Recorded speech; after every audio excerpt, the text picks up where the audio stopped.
Welcome to the podcast. I'm so excited to introduce you today to modern mystic, spiritual leader, and torchbearer, Shellie Crow. Shellie Crow has been through quite a few of my programs, including the Alchemical Astrology Certification Program, as well as my Upward Facing Business Academy, and my Tarot Certification course. So she is quite the modern mystic, but in addition to that, she's also a yoga instructor and has a higher education degree in gender and women's studies. So she's done a really unique thing with her mystical education, and that is to become an expert astrologer and through the lens of astrology to bring forth the feminine in a more powerful way. She does this work with her clients all over the world and has created an incredible and successful business for herself, and I'm excited to introduce her to you on the podcast today.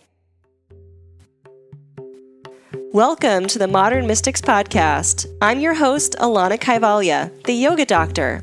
I'm here to help you realize your potential as a spiritual leader and elevate your work in the realm of yoga, mysticism, and spirituality. This podcast covers all of our favorite topics: yoga, alchemy, astrology, divination, spirituality, psychology, ritual, and mystical practices, both ancient and modern.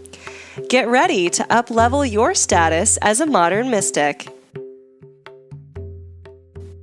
Shellie Crow, thank you so much for being on the interview today. I'm really pleased and honored to be chatting with you. You and I have a great long history, and it's so great to highlight you and your work today, and I'm excited to share what you do with all of my listeners, with my audience, with your audience, and to get you out there a little bit more. I wanted to start by introducing you just a little bit, and we'll let you do a better job of that too, of course, because you know your work best. But you've been through quite a few of my own courses. You've been through the Astrology Certification Program, the Tarot Certification Program, the Upward Facing Business Academy. I might be missing a couple.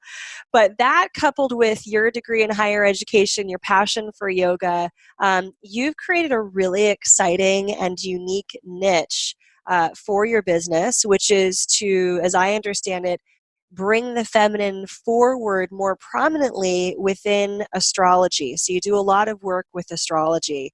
That's such a relevant conversation for us to have in 2020 and beyond. It's definitely a conversation that's happening in the wider cultural milieu at the moment. And I want you and I to have that discussion as part of the Modern Mystics community. And I also want to share with people, how well you're doing with this and how speaking out about this this really important topic is not just serving you as a business person, but serving the clients that you work with. So we've got a lot to cover today, Shellie, and I'm really excited that you're here. So thank you. Well, thank you, Alana. I'm really happy and excited to be here, and looking forward to sharing more about this conversation around gender and astrology and mystical practices. So thank you for having me. So did I get the overview of what you do correct? Is there anything you want to add to that? Is there anything that I missed, any nuances that I didn't quite get right? No, that was pretty spot on. When I work with clients, I try to work with them from to have them maybe tell me a little bit of a story about their lives so that I can work with them better from where they're at when we take a look at their charts, allowing their lived experiences to inform how we navigate those birth charts. Yeah, that's awesome. Because one of the things that I definitely that I teach my students, but that I also believe in as part of astrology, is not fortune telling. It's not us sitting here telling the client, here's what's going to happen, here's who you are.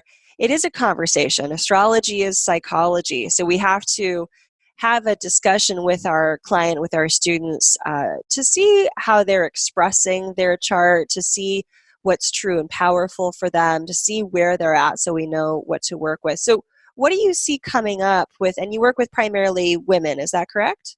That is correct. I work primarily with women. I also have several clients who are non-binary. Awesome. So yeah, so that tends to be where I float.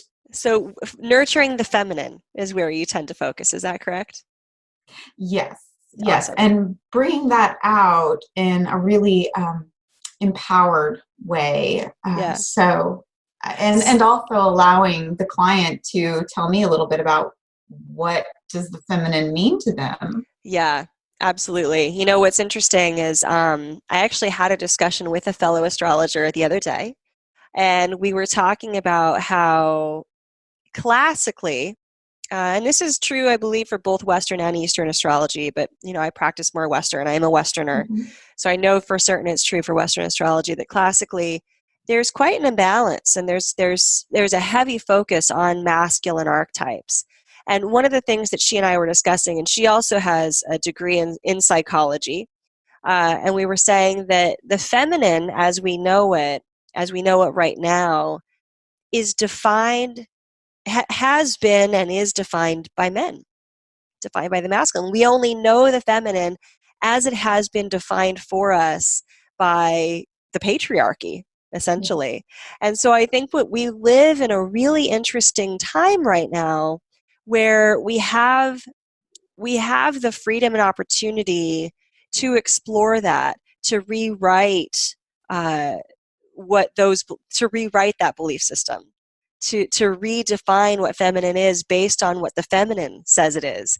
Because the feminine, you know, based on masculine definitions, the feminine is just receptive, it's calm, it's nurturing, it's cooling, you know. But I don't know if you've known any feminine ladies who are badasses. Maybe just a few. But I certainly have. And, you know, the feminine can also be incredibly fierce. It can be incredibly challenging. You know, it wields a lot of power. It will wield it in a different way than the masculine. But I want us to talk about that a little bit and explore as a part of this interview, because you are actually so educated, right? You not only do you have all of these mystical certifications and mystical practices under your belt, and you use primarily through the lens of astrology, but you also have a higher degree in women and gender studies, right? That's correct. I do. And and yes, I couldn't agree more. When we think about even the archetypes in astrology, Yeah. basically we're offered two options. Be we can be Venus, or we can be the moon, or maybe a combination of both. But Right. there we are then. Yeah. And that's actually, you know, that I can see that changing, that conversation changing. But how is that all that much different than the idea that many of us in the West have grown up with, well, we can either be the Virgin Mary or the Hmm. Mary Magdalene, and Very sanitized versions of the feminine. or not. You know? So it's, you know, but Right. they're still very limiting. And as you say, Yes. they have been defined in term from a privileged masculine patriarchal perspective. Right. So for our listeners, Shellie, who maybe aren't as familiar with the astrological archetypes, right, as we are, can you give an overview, you know, what are our feminine options, right? You said Venus and the moon, and planetarily speaking, those are the feminine. We've got Mercury, who's an androgyne, right? So there's non-binary there. But what do those archetypes look like? What are they classically defined as? Well, the moon, of course, is the mother archetype. So we have that very nurturing aspect of our solar system, of ourselves, through the moon. And Venus the uh, is the lover. She's the great beauty. Um, but those are pretty limited roles right So there. we can be a mom, or we can be a partner. And once again, we're defined by our roles in terms of how it relates to the masculine. Exactly. And I'll just raise my hand and say that's not quite how I roll. You know, we are much bigger than that. We have more options than just those two, right? exactly. And even when we choose to participate in motherhood or to have a partner, that's not who we are. That's not all that we're capable of, to be Yeah. sure. And so really, having a conversation about, okay, well, what does, well, first of all, with the client, what what do those archetypes mean to them, but Right. also take a look at the other astrological archetypes that are represented by traditionally male figures, Jupiter and Saturn. How does that play out in our lives? How do these things come together? And and how does our personality express itself through these archetypes? So where do you find more room for the feminine inside of astrology? Where do you allow your clients, yourself, to express more femininity, different versions of the feminine, give them license, let's say, to go beyond just that classical definition of, mother or partner? Well, one question I think that as astrologers that we can ask ourselves is what if we start by just removing gender from the archetypes themselves? Uh-huh. What would that look like? What if we assumed that that these archetypes are present in every human being and they play out according to their lived experience? Simply because a female client comes to me, or a female identifying client comes to me, uh, perhaps her Sagittarius or Jupiter is very prominent in her chart, and she is maybe tuned into particular qualities, such as uh, a need to grow, to share, to expand, to be out there, to be seen. But because she has been raised female, because she identifies as female, and because of the cultural climate that we live in, being basically a patriarchal society, she more than likely has experienced being shut down for those same qualities that are part of who she is, a very significant part of who she is. And so allowing her to look at those and or assisting, facilitating the process of looking at those archetypes and letting them come out in a really healthy way that that fits where she's at and how she wants to It's like you're define and giving her express herself. permission to be herself. And sometimes we need that, and sometimes that's really sometimes that's all we need to really blossom, is just somebody to suggest that, maybe there's a different way of doing things. There are a lot of people that I've worked with that has never been really a possibility. And I see this a lot with clients that have Jupiter, Saturn, and the Sun very prominent in their charts. Absolutely. It's that but I shouldn't feel that way. I shouldn't think that way. I innately feel like I'm called towards this. I want to express. I want to go, Saturn is very heavy in your chart, and that's associated with the father. And then you want to express that in a particular way. But there might be some resistance to that coming from culture or coming from upbringing, or it might express in an unhealthy way, like, let's be daddy's girl and go out and make things happen in a really masculine sort of way that isn't in alignment with the feminine business owner that I identify myself as. Absolutely. So this really plays out in some really interesting ways. But breaking out of those little boxes, recognizing that our incarnation, our race, our class, our gender, how we sexually identify, our sexual orientation, all of these things that are part of who we are, that goes along when we look at these birth charts. We Mm-hmm. don't leave them at the door. I think there's a tendency to, well, all's one. So therefore, let's put our blinders on when it comes to those things. And it's like, yes, all is one, but you're a unique and special snowflake, and you're an individual. exactly. It's not either And the way that you or. express that is pretty unique. Yeah, that's so Yeah. interesting. I am.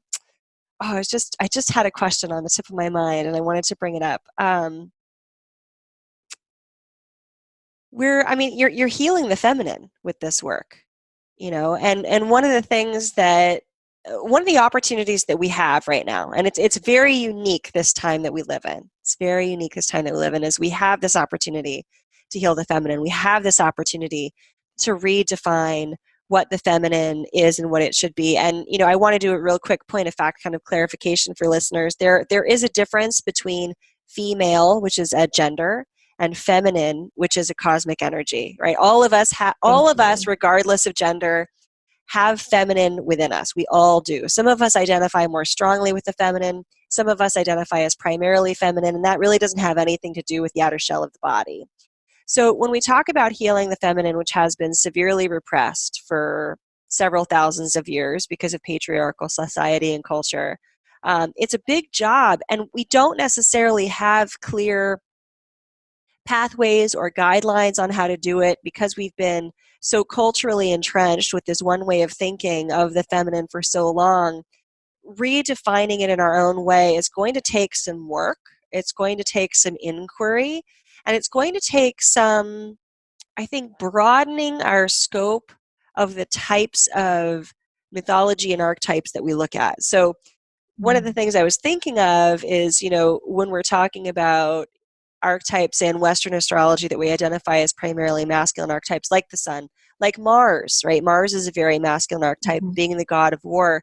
There's also a goddess of war, Artemis or Diana or Pallas Athena. Like, these are all warrior goddesses in the Greek and Roman traditions that exist. Or if we go to the east, we have Durga, our great goddess of war. Like, there have absolutely been feminine archetypes that embody that type of energy in a feminine way, and in terms of like the fathering, like getting stuff done, Parvati is great for that. Shiva's consort. And even that word consort, like, that's a whole other podcast to unpack, right? But, we have Juno in the Greek tradition, who is, the keeper of the home and like the organizing principle. There are still things and archetypal truths that we can look at that have been expressed as feminine for all this time, that are maybe slightly less well known, that still hold truth, that still have power. And for lack of, right now, actual human beings who have done this work before us, because we're really probably the first to be doing this type of work. True. We're really on the leading edge of redefining what femininity is, what it looks like, what it means to be a primarily feminine being. So it's not like we have a whole bunch of ancestral paths to look at. There might be a few, but there aren't a ton. And maybe the few that we have don't exactly match the direction we want to go. So we have to think a little bit bigger and broaden our archetypal references. Absolutely. And taking a look at, for example, you mentioned Diana. Well, Diana, she was a warrior goddess, but she was a moon goddess too. Hey. So within our Pallas Athena, she was, she was a fierce warrior, but she's still Athena, i.e. So we can work with these. We don't have to look too far. No. Really, but we have to look. But we do have to do some searching, because some of these voices, for example, Mercury, that Mercury is not binary, is kind of a little known fact. And taking a look at these things because and perhaps because they have been repressed, or because their stories just haven't been told, taking a look at why have their stories been left out, And going a little deeper, throughout mythology, there are all sorts of characters that we see come up that are non-binary, that are Absolutely. empowered female uh, characters and archetypes that are male identifying, but are a little bit more gender fluid. Yeah. Or compassionate or nurturing. Exactly. Yeah. Yeah. So, so recognizing that some of these stories just that they're there, but they have been shut down, and so just letting them come up or seeking them out so that they can come up, and that means checking in with our own stuff, our own privilege as Absolutely. well. That has to come too, is recognizing where we as astrologers, where have we been privileged and where have we been shut down? Sure. Really working with that, owning that, so that when we approach a client, that it can be from a really open place where, okay, now tell me about your lived experience. We got to do our own shadow work. Yes. Oh, yes. Especially if we're going to help other people do theirs, then we best. Absolutely. That's the Chiron principle, which I learned just the other day. That, do you know? So Chiron is an asteroid in the sky that we use as astrologers to represent the wounded healer.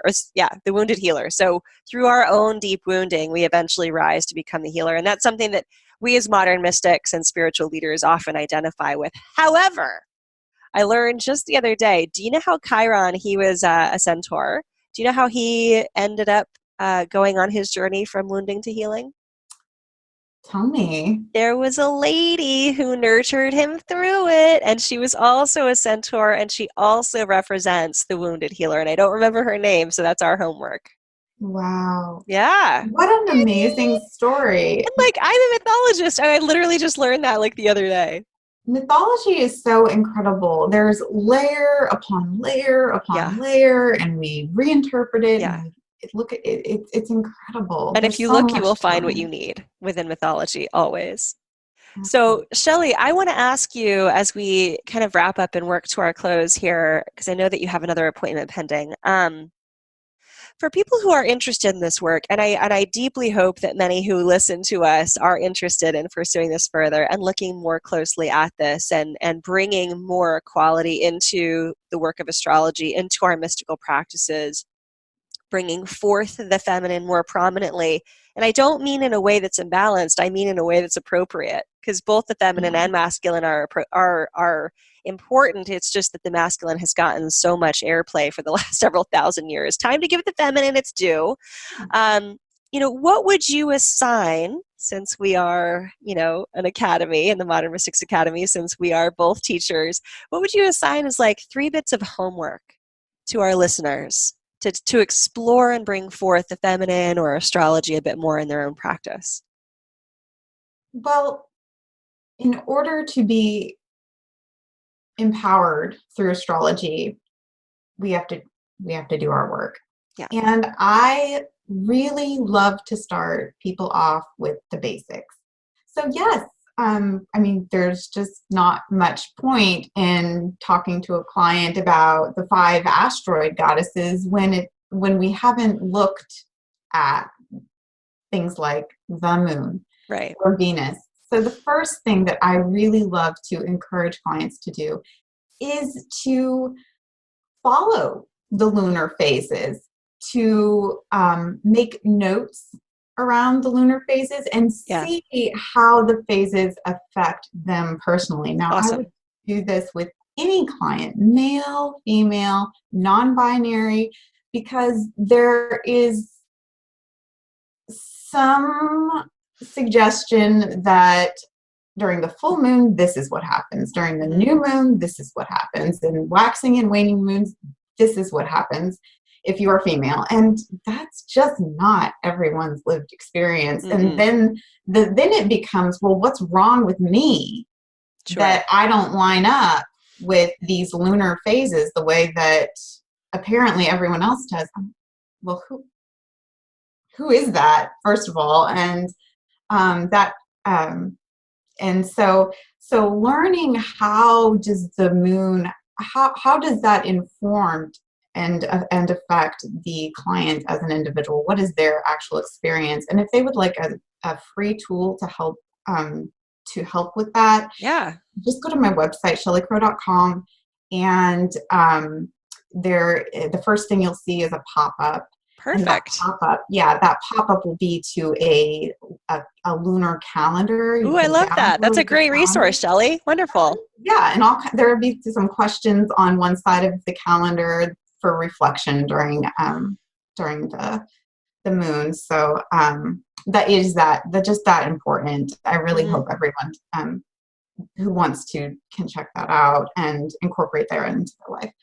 I also encourage clients to really get curious about the zodiac. And,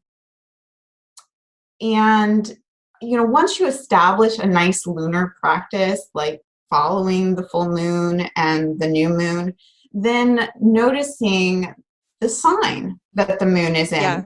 And does that make a difference for you? How does that affect you? What does it mean that the full moon is in Capricorn? What does that mean? What does that mean for you?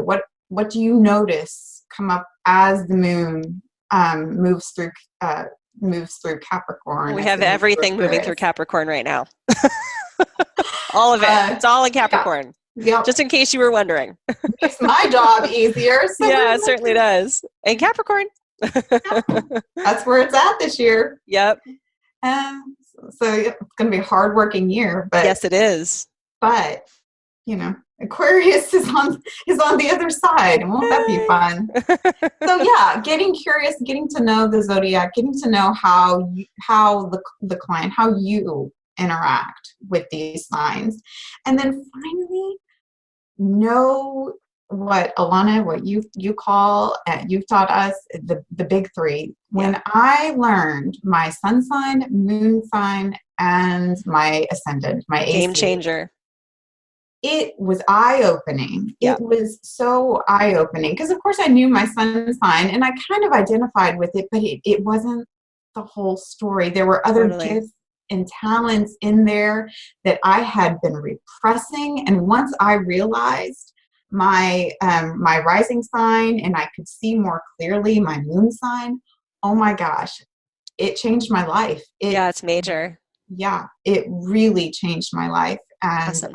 Improved my relationships and my career. So I really encourage, whether you meet with an astrologer like me or whether you go to astro.com and find out your big three, just know that and study it. If you know nothing else about your chart, know your big three. Those are awesome homework elements. I love that. Follow the moon, get curious about the zodiac, and know your big three. And Shellie, I do hope that everyone listening looks further into your work because you are killing it with what you're doing. You are providing such a unique service in such an important niche right now and forever, but right now especially. So for those of you that want to check more out, check Shellie out more, let's say, go to shelliecrow.com and you are Shellie, is that right? That's correct. And Shellie, Crow, Crow, like the bird. Yeah. Just like the bird. So shelliecrow.com, she's got that awesome download for you to help follow the moon sign. And thank you so much for chatting with me today, Shellie. I really appreciated having you. Well, thank you, Alana. I've really enjoyed this conversation and being able to talk about things that I love the best. I mean, what a better way to spend the Absolutely. afternoon. Agreed. All right. We'll talk to you again soon. Thanks a lot, Shellie. You're very welcome. Thank you.